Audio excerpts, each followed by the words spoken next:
and right into some Facebook news.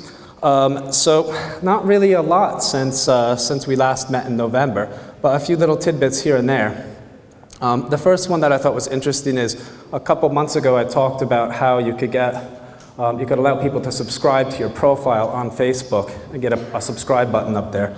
And Facebook have extended this to websites. So just for example, if you went to Absolute Radio website and the Christian O'Connell Breakfast Show, scroll down way on the right-hand side there, you'll see this button, subscribe to Christian on Facebook. So if you run a brand page where there's a celebrity or a public figure, you might want to look into that. Okay, the next thing is apps. When you search for them, this is really nice if you're an app developer. When you search in Facebook, it no longer goes to the app page. It's going to go directly to the application. So if you're a games developer or an application developer, you should see a little bit of a spike there in users coming to your app. And I think Iskander might explain why later this is happening. Okay, and what's this all about? Oh, cool, this is a little tip that Dave showed me this afternoon. If you manage pages, you might remember that you have to have 25 likes before you can get the cool name, right? Usually you have that really long numeric number for a page. You don't want to pass out the link to anybody, and you wait until you get that the name that Facebook gives you. If you don't know how to do that already, it's easy. You just go to facebook.com/username, and it has a list of the pages you manage. Well, now it looks like there's no longer a 25 like limit. I went there today. There's a page I just set up that had 9 likes. I was able to get a name for that.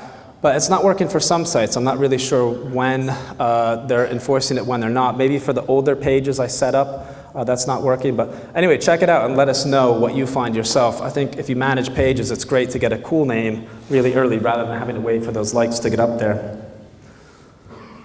Okay, this one is nice if you're a developer. Facebook, I noticed this on all of the blog posts just recently on the Facebook developer blog.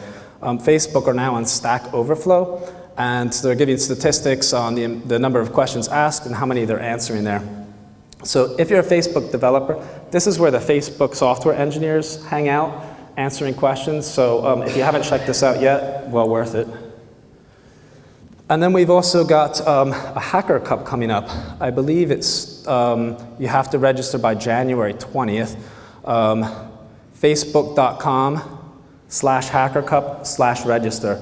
So if you want to compete against other Facebook developers, I think there's a $5,000 US prize. I'll be competing, so join up. And this one, not 100% Facebook related, but I thought it was pretty cool. Spotify is, really the winner so far in terms of music on Facebook, right? It seems like everybody's listening to Spotify in that real-time ticker. And they're now launching on their platform the ability to build apps on the Spotify platform. So could be a cool thing to consider if you're doing a brand campaign or something. And that's, at developer.spotify.com. You can find more information about that. Okay, and then I guess the really big news is that Facebook launched Timeline publicly. I guess it was about mid-December. And now it's available to everybody, and I think pretty soon everybody will have to use the Timeline, right? How many people here have the Timeline? So that's a good part of the room. And then pretty soon it will be all of you. And later this evening I'll be doing a presentation on developing Timeline apps, so stick around for that. And finally, to wrap things up here, we want you. This is not Uncle Sam. This is Facebook Developer Garage London Sam. And what we're looking for are a few things. One is speakers. We have about 7 speakers a month, and that's a lot of speakers to organize. So if you have an app that you've developed and you want to talk about it, get in touch with us. Sponsors as well. If you're interested in sponsoring the garage, get in touch with us. And then finally, we're going to try something a little new tonight. This is called FDGL Show and Share. And what you do is sign up here. And after the break, we'll give you 2 minutes to talk about anything that you want.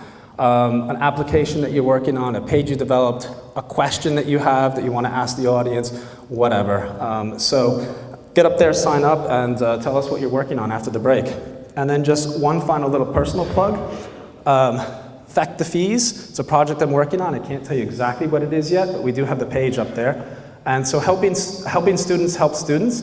If you know a student or know someone that's paying tuition, like the page for us, and you'll find out soon what that's all about.